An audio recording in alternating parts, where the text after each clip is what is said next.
তো আজকে বানাবো মসুর ডাল দিয়ে পুঁই শাক। চলুন জমি থেকে পুঁই শাক আনা যাক। তো একটু শাক, পুঁই শাকের মাথাগুলো একটু নেব জমি থেকে। তো এই যে মাথাগুলো একটু কেটে কেটে নেব।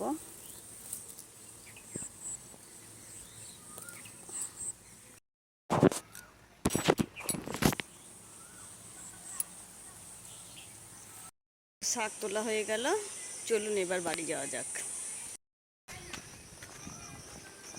তো শাকটাকে এবার কেটে নেব। তো ভালো করে ছুরির সাহায্যে কেটে নেব, তারপর পরিষ্কার করে জলে ধুয়ে নেব। ছোট ছোট করে কাটতে হবে।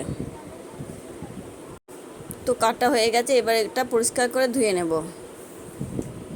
তো এখানে কেটে নিয়েছি পেঁয়াজ, লঙ্কা, রসুন, আর নিতে হবে কিছুটা মসুর ডাল। এটা ভালো করে জল দিয়ে ধুয়ে নেব। এটা দুবার তিনবার ধুয়ে নিতে হবে, কেননা মসুর ডালের মধ্যে অনেক বিষ থাকে, ওষুধ মাখানো থাকে। তারপর গ্যাসের মধ্যে কড়াইটা বসিয়ে দিয়ে এর মধ্যে দিয়ে দেব পেঁয়াজ, রসুনগুলো। দিয়ে দেব কিছুটা সর্ষের তেল। এটা একদম অন্য পদ্ধতিতে রান্না করছি, এইভাবে রান্না করে খেয়ে দেখবেন, খুবই ভালো লাগবে।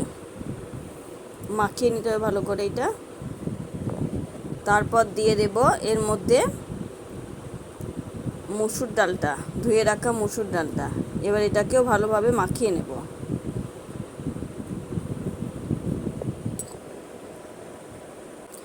তারপর দিয়ে দেব এর মধ্যে খানিকটা হলুদটা দিয়ে আবার ভালোভাবে মাখিয়ে নেব।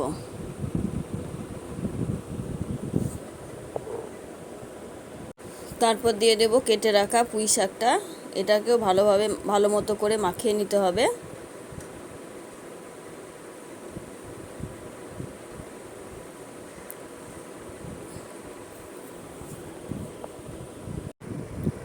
এইবার অ্যাড করব এর মধ্যে জল, পরিমাণ মতো জল দেবেন।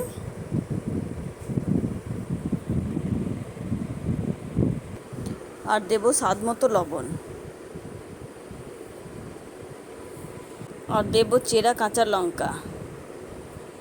তারপর এটাকে ঢেকে রাখতে হবে, একটা ঢাকনার সাহায্যে ঢেকে দেব। কড়াইয়ের মধ্যে খানিকটা তেল দেব। ওই তেলের মধ্যে দিয়ে দেবো 5 ফোড়ন আর শুকনো লঙ্কা। ফোড়নটা ভাজা হয়ে গেলে দিয়ে দেবো কয়েকটা রসুন, থেঁতো করা রসুন। রসুনটা ভাজা হয়ে গেলে দিয়ে দেবো এর মধ্যে সিদ্ধ করা ডাল আর পুঁই শাকটা। তো মসুর ডাল দিয়ে পুঁই শাক রেডি। গ্যাসটা অফ করে দিয়ে এবার নামিয়ে নেব। তো রেডি পুঁই শাক ডালের রেসিপি। তো গরম গরম ভাতের সঙ্গে পুঁই শাক আর মসুর ডালের রেসিপিটা গরম গরম ভাতের সঙ্গে খুবই ভালো লাগবে। আপনারা একবার বানিয়ে খেয়ে দেখতে পারেন।